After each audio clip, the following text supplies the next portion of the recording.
I like your sign. So I kind of think everybody's for sale. But Biden, Biden I think has been very successful in that he's been able, with the help of the media, of course, to depict himself as this union guy, lunch bucket, middle class Joe, when in reality, I mean, all you got to do is look at his donors. He's a dime a dozen corporatist.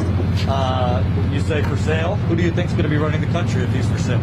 Billionaire class. It's been for the last 50, 100 years, probably our entire existence. I think that when you look at the history of this country, it's really always been about the ruling class, about whites, and even to just look at the fundamental message of Biden and Trump, and they're both about a return to the past. And with that, there's a fundamental misunderstanding about the history of our country. It's an overly romanticized history that has very dangerous consequences because they will not address the real issues that this country is facing at the moment. So yeah, I mean, more about the romanticized element.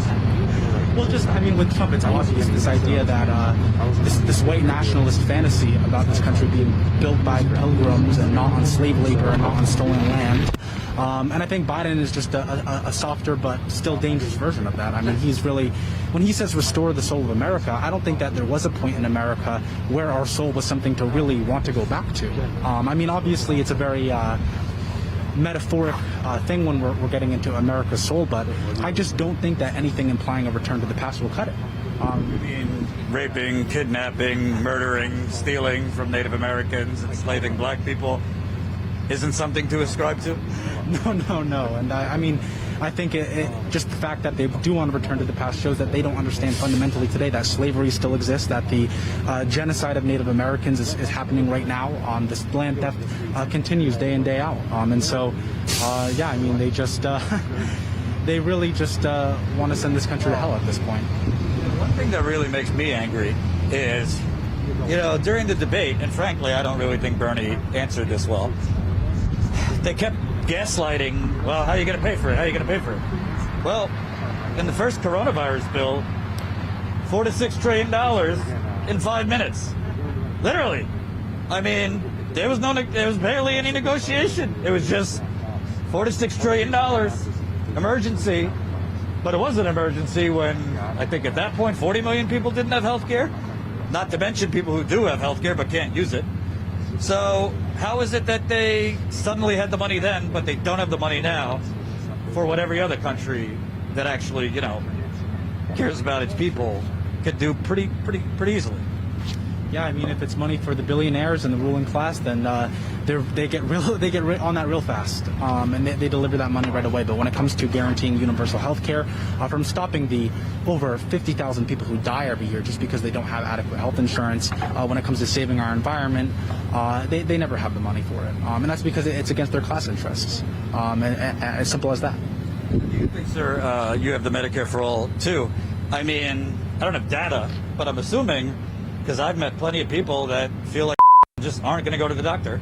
So how many more people have died or gotten sick because they're just not willing to take the chance to get tested? I know they say it's free, but I know people that went to get tested, it wasn't free. I know people, I've read the horror stories. Somebody was hospitalized, I think in Seattle, for 2 weeks. They got $1 million bill for coronavirus. So how many more people just have gotten sick, or this has continued because they don't feel comfortable. They'd rather not go bankrupt, so they'll stay home and hope for the best. You're absolutely right. I'm self-employed. I have insurance through Obamacare, but I still try not to use it. If I'm sick, I don't go in. Since last year, my premiums have gone up 500% since last year. That includes the co-pays and the deductible and everything else. So if I'm sick, I just don't use it. It's the last resort, even though I'm insured, and it's ridiculous. I'm very sad that the Democratic Party has dropped the ball on this when 70-some% of the American population want this, and they're beholden to the drug companies and insurance companies. It's sickening. And it's interesting because you always hear Pelosi and Democrat talking points are like, The Republicans won't listen to 90% of Americans who want background checks. But 88% of Democrats want Medicare for all. Can't do it. Right. It is ridiculous. They're bought and paid for, just like you said, and it's got to change. And I don't see how it can change. I'm very disappointed that Bernie took a knee in this. I think he should have fought on and said, screw it, I'm going to go out and run third party. At this point, I can honestly see Trump winning again. Just from what I've seen, and it's frightening. And I'm no Biden lover. I don't even know if I can vote for him yet. I'm probably gonna make that decision when I have the ballot in front of me. I don't know how people think, but politicians lie all the time. I mean, Joe Biden could very easily just say, I've changed my mind. I think we need to cover people through Medicare, at least through the pandemic. He'd win, even if he didn't mean it. And he just flip-flopped after the fact. They won't even do that. So it makes you think that, again, you said for sale. Seems to me that he's not really making the decisions. It's like Kamala Harris. She ran for president. I'm for Medicare for all. Within 24 hours, she wasn't anymore. I'm pretty sure she got a couple phone calls from a who's who. So it seems like Biden, Trump. I mean, I think Trump is terrible, don't get me wrong, but it doesn't really seem like they're the ones ultimately making the decisions. It seems like the donors set how far you can go or can't go. Biden actually didn't even run. It was the media that was pushing him the whole time. He didn't campaign at first. It was all the media that was pushing him, and basically Biden's handlers, his donors, and he's just doing what he's told. I don't think he wants to be president.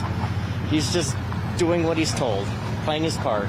Hope you enjoyed that last video. Hop on over to statuscoup.com where you can sign up for our email list and become a member for as low as $5 to $10 a month. Membership is how we grow. That's statuscoup.com/join. And remember, join our email list so we can grow the revolution with you.